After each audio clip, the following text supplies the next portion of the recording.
Hello chaps and chapettes. Now a little while ago I made an alpha decay equation video on how you can do alpha decay equations. Today we're looking at beta decay instead, and it is exactly the same thing, but instead we're using a beta particle instead of an alpha particle, and you get a subtly different equation.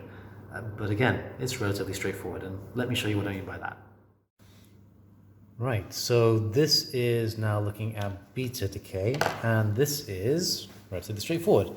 Now let's just take some thorium, okay, and that's going to be thorium 2, 3, 4, and it has an atomic number of 9. In my last video I called this thallium. This is actually thorium, okay, and we want to have some beta decay coming out of this one, okay. Now, I'm just going to put a little notation on this one, beta minus, okay? There may be some A-level students watching this one, and they'll say, well, what do you mean, positrons or electrons? This is GCSE. Beta minus is what you're looking at, okay?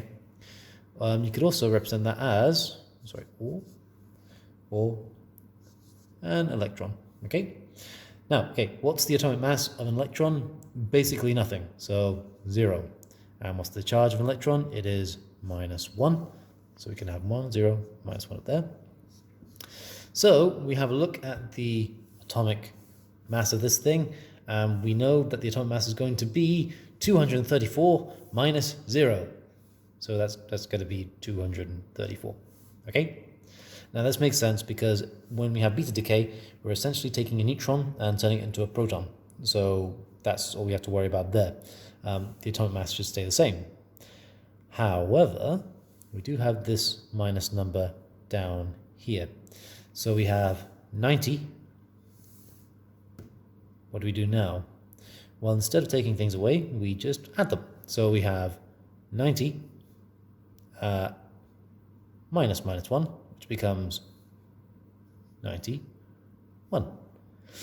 Which we have a look at our periodic table, and this is going to be, well, what is it? I think it's protactinium. One minute, we'll check.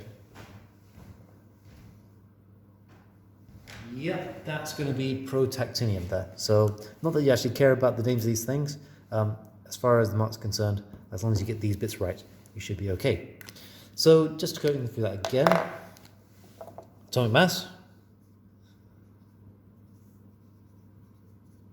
stays the same.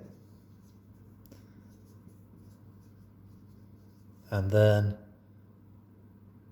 proton number plus 1. And there you go, that's beta decay.